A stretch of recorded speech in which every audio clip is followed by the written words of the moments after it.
Hari ini kita bakal coba pecahin sebuah misteri di bursa saham kita, yaitu PT Pacific Strategic Financial, atau yang biasa kita kenal dengan kode APIC.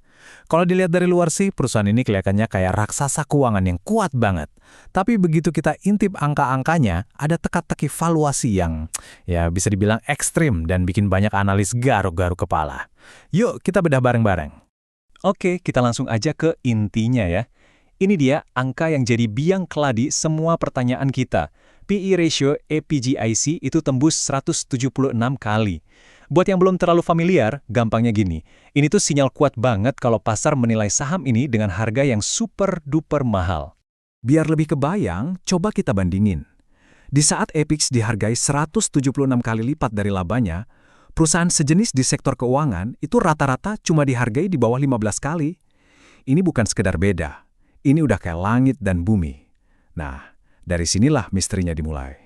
Pertanyaannya kan jadi jelas. Kok bisa pasar rela bayar semahal ini? Apa ada sesuatu yang wow di dalamnya yang kita nggak tahu? Atau jangan-jangan ini cuma euforia sesaat? Nah, buat jawab itu, kita perlu jadi detektif dulu. Kita bongkar perusahaan ini satu persatu. Oke, pertama-tama kita kenalan dulu deh sama APIC. Lupakan sejenak soal valuasi yang bikin pusing itu, kita lihat dulu sebenarnya mereka ini kerjanya apa sih? Jadi, APIC ini pada dasarnya adalah sebuah holding company atau perusahaan induk. Artinya, mereka tuh nggak jualan satu produk aja, tapi punya banyak anak perusahaan di berbagai bidang keuangan. Dan mereka ini bukan pemain baru loh, udah ada dari tahun 1989. Nah, ini dia pilar-pilar bisnisnya APIC, ada 4. Asuransi, sekuritas, manajemen investasi, sama pembiayaan. Coba deh perhatiin angka total asetnya. Kelihatan banget kan bisnis asuransi mereka yang aset yang 4,5 triliun rupiah itu jadi tulang punggung utamanya. Secara teori sih, punya banyak bisnis kayak gini harusnya bikin perusahaan jadi lebih stabil.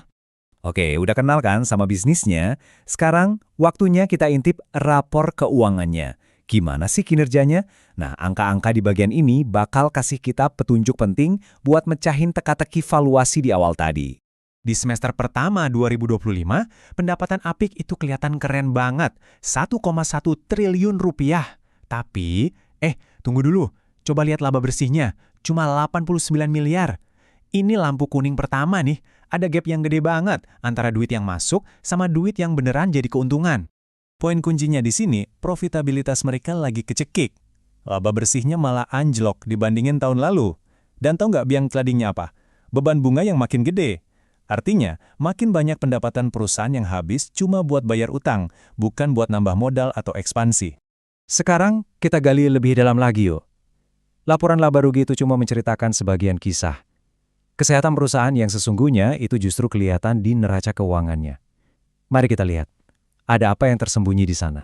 Dan ini dia yang kita temukan, serangkaian lampu merah peringatan. Arus kas operasionalnya negatif, artinya bisnis intinya malah bakar duit.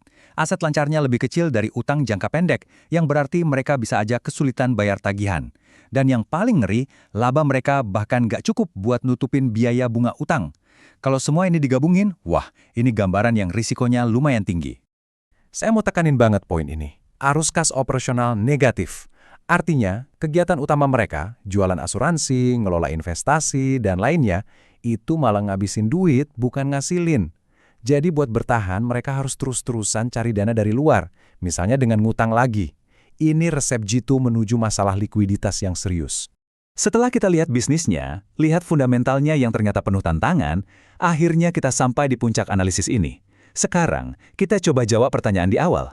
Dengan kondisi kayak begini, berapa sih sebenarnya nilai wajar dari saham APIC?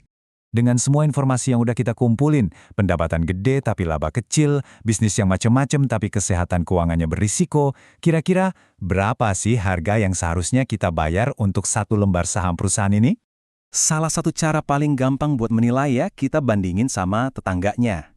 Lihat deh, valuasi APIC, baik dari PE maupun price to book ratio, itu benar-benar nyentrik sendirian di atas. Angkanya berkali-kali lipat lebih tinggi dari para pesaingnya. Ini makin nunjukin betapa ekstrimnya penilaian pasar terhadap APIC. Analisis dari pihak luar pun ternyata sependapat. Mengutip dari kabar bursa, kalau kita benar-benar lihat fundamentalnya, terutama dengan laba yang lagi turun, nilai wajar saham APIC itu harusnya ada di bawah Rp1.000 per lembar. Dan ini dia angka finalnya. Kalau kita pakai metode perhitungan yang lebih mendalam, alpha spread itu memperkirakan nilai wajar per saham APEC sebenarnya cuma Rp571. Coba, bandingkan angka itu sama harga pasarnya yang pernah ada di atas Rp1.400. Jomplang banget kan? Nah, disinilah letak dilema seorang investor. Kita dihadapkan pada jurang yang lebar banget. Di satu sisi, ada euforia pasar yang bikin harganya terbang tinggi, tapi di sisi lain ada realita angka-angka fundamental yang ceritanya jauh lebih membumi. Yuk kita rangkum argumennya. Kubu yang optimis pasti akan fokus ke aset grup yang jumbo dan bisnisnya yang beragam. Mereka mungkin bertaruh sama rekam jejak harga sahamnya di masa lalu. Sebaliknya, kubu yang pesimis bakal nunjuk ke fundamental yang lemah. Valuasinya kemahalan, arus kasnya negatif, laba turun terus, plus nggak pernah bagi dividen ke pemegang saham.